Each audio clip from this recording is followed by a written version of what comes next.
Good day, viewers. A memory making machine, isn't it? A DSLR camera, a digital single lens reflex camera. Many of us are there who aspire to own one of these machines. But the thing is, why do we prefer a DSLR camera over a point and shoot one? So the one point answer is creativity. We have more control over the images that we take with this machine. Okay. We have more control over the variables that ensure the better composition and the better capture of an image. Okay. Now in the case of a point and shoot camera, many of these variables are involuntary. That means you cannot control all these variables. Okay. So the machine or the camera, it decides from itself how the image will look or how will it be composed. But in the case of a DSLR camera, we have more control over these variables. So let us jot down that to capture a good image, 2 points are very important. Okay. One is composition and second is the exposure triangle. Okay. Now composition is a big chapter. Okay. So we have some rules of composition. We have various rules which we can follow to capture a better image. Okay. And obviously composition is not only about rules. You also need some experience and your own creativity and talent as a photographer to compose a good image. Fine. Second is, as I told you, the exposure triangle. Now we'll delve deeper into this subject about exposure triangle. Fine. Now before continuing further into this topic of exposure triangle, we must have a basic concept of exposure. So exposure is the amount of light that is getting exposed on the camera screen in which the image is being taken. Fine. An overexposed image is an overbright image and an underexposed image is a dark image. This basic concept is used in photography. A dark image is called an underexposed image and a bright image or an overbright image is called an overexposed image. Fine. So exposure triangle. The triangle involves three variables which you must have seen while operating this DSLR camera, or maybe it's given these variables are also present in some smartphones of nowadays and also in point and shoot cameras. The three variables that you need to control to obtain a sweet spot to get a perfect image. Okay. So the three variables are ISO, aperture and shutter speed. Okay. Now we will try to decipher the relation between these three variables and obviously the definition of these three or the basic concept of these three variables. Okay.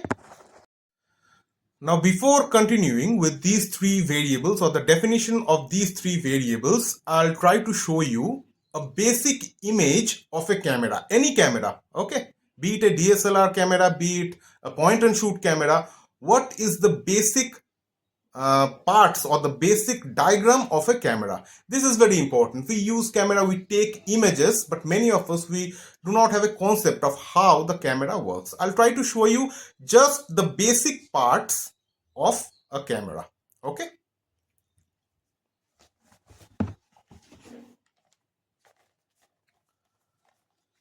So in this image, I've tried to show you the basic diagram of a camera. Fine. So it's the mirror image. It's coming just, I hope you can read these things because the mirror image of this diagram is coming in there. Okay, fine. So this is a very simple image. So you can see there's a lens over here. Okay. Here is a window that is called diaphragm. Here is a window which is called shutter. And here is a screen. So these are the basic parts that every camera has. Now this shutter and the diaphragm, these are two windows. Okay, and we have a concept about lens, and the camera screen, it has some chemical, some inorganic compounds present on that screen which are light sensitive. So as this light ray, this is exposed on this screen through the diaphragm and the shutter and obviously through the lens. So a image is formed on the screen because the screen is made up of light sensitive material. Fine. So in the diagram, we have basically seen that there are four basic parts of a camera. One is the lens, one is the diaphragm, one is the shutter, and the last one is the screen, in which there is a light sensitive material which captures the actual image on the screen. Fine. So what are the function of these two windows, the diaphragm and the shutter, in exposing the light on the screen? Okay. So diaphragm is associated with the aperture. Okay. So I've told you the in the three variables, the one is the ISO, one is aperture, and one is the shutter speed. So I'll come one by one. ISO basically is the light sensitivity of the screen. Okay, we have seen screen in the camera on which the light is exposed. It is the light sensitivity or the number in which ISO 100, 200, 400, 3200, 1600. So these indicate the light sensitivity of the camera screen. Fine. So we have known about ISO. So let me give you an example. If we capture an image in 100 ISO, okay, 100. So it will tend to be a darker image. Fine. Or the colors in that image will not be that vibrant. On the other hand, if we take an image in 3200 ISO, the image will be more vibrant. It will be more noisy. I'll cover these topics, noise and all, in some later videos. It will become a very grainy and some noisy image. So the basic concept is that ISO, it indicates the light sensitivity of the camera screen. Fine. Next is aperture.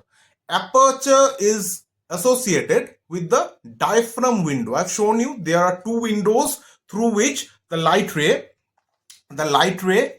passes through the lens and through two windows.